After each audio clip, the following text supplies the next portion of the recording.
Hey there, America. Welcome back to the Real Music Observer. My name is Dave. This is my video blog for January 16th, 2017. Talking about the din of all of the outdoor activities here in my beautiful Florida palatial estate. Hey, for all you Steve Perry sycophants out there, by the way, I love Steve Perry. You know, I've qualified some of my videos because there was an early video I did, which is still like viral out there. I'm still getting messages about the video. It's still it's causing all of this controversy because it's out there. And it was a very early primitive video on this channel, and I was really only here just to kind of like sort of pose a question about Steve Perry. And then everybody called me all kinds of names and stuff. So I just want to make sure that people know how much I truly believe Steve Perry is the voice, okay? And I'm hoping, the question is, will Steve Perry reunite with Journey at the Rock and Roll Hall of Fame? Will he be there? And you can just comment away and tell me what you think. I think he's going to be there.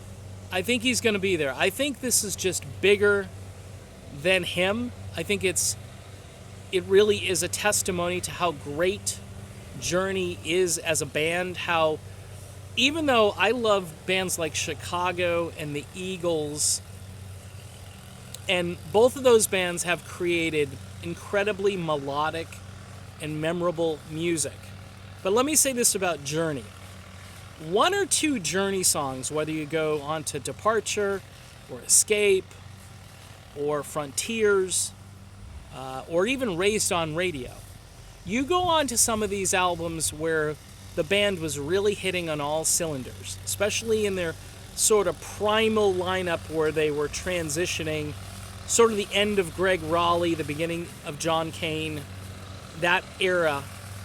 To me, that is always going to be the most productive and the most incredibly creative era that Journey has ever, gone through. And the song that I really want to point to during that era is Hopelessly in Love. The Party's Over, Hopelessly in Love. When that song hit the radio, just the beginning guitar lick, it had this, it was a kickstart for the band. And it charted high. It was like in the 30s where it stalled out at the time. But I knew at that time, and it was from the Journey Captured Live album. It was one of the studio tracks on there. I believe there was one other studio track, and please don't try to quiz me on it because I don't know what it was right now. It was a good song, but Hopelessly in Love to me sort of gave that band the kind of get up and go that they needed at that time. It was a perfect song.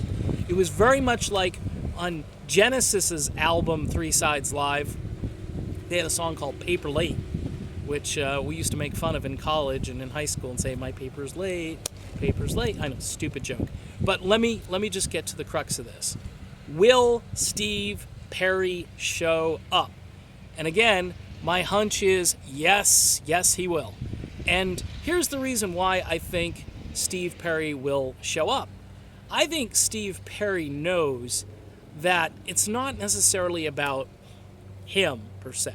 Although many of his fans will say, oh no, it really is about Steve. I mean, everything is about Steve, come on. And I would say the band has tried very hard to move on without Steve. And they've had varying success in doing so. The Arnel Pineda era will be looked at as, I think, a really good start at the very beginning of this era. I think Arnel at the beginning had the voice. His phrasing is off, as you know, but he has sort of carried that torch, and he's a guy who so much appreciates the work that Perry did that I think you need somebody who's paying a nightly homage to Perry, which I believe Arnel does. The only problem is Arnel is no longer able to bring down those big notes that need to be sung, whether it be toward the end of Separate Ways, where you have that primal, loud, high-pitched screaming note at the end. And there are other places where the phrasing is really killing it. There's a cover band right now, a Journey cover band. I believe It's called Revelation, or Revelations. I think it's just Revelation.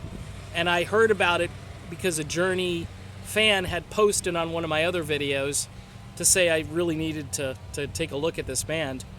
And wow, look it up, Google it. I mean, it'll send a few shivers up your spine, because the lead singer really does the walk and the talk of Perry and does a lot of the mannerisms, and his voice is able to climb the high mountains without strain.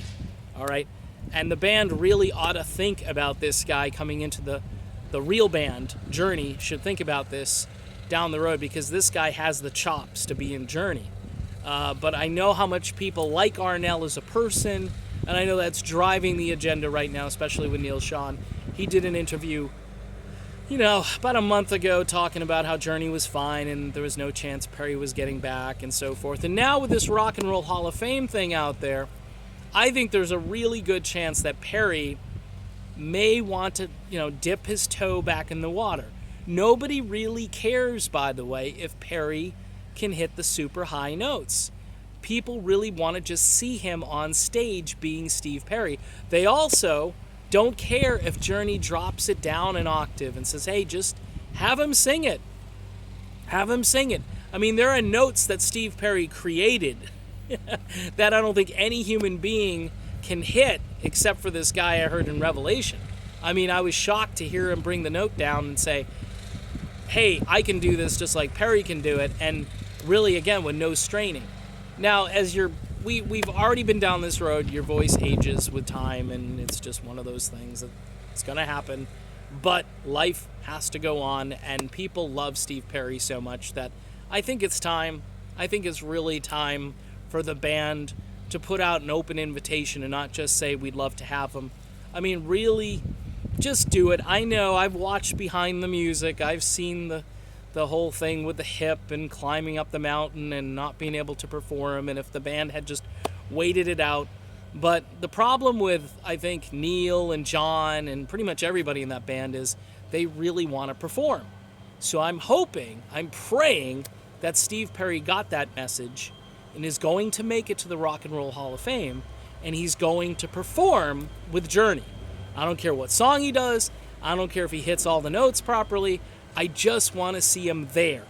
So Steve, as a fan, as somebody who does videos, as the Real Music Observer me, I am asking you, Steve, for the love of God, please be at the Rock and Roll Hall of Fame performance with Journey. It's historic. It's a once-in-a-lifetime opportunity. Don't mess it up like Pete Cetera did. Don't screw it up like Richie Blackmore did. Be there, Steve. Be there, because everybody wants you there. My name is Dave. This is the Real Music Observer. We will talk again soon.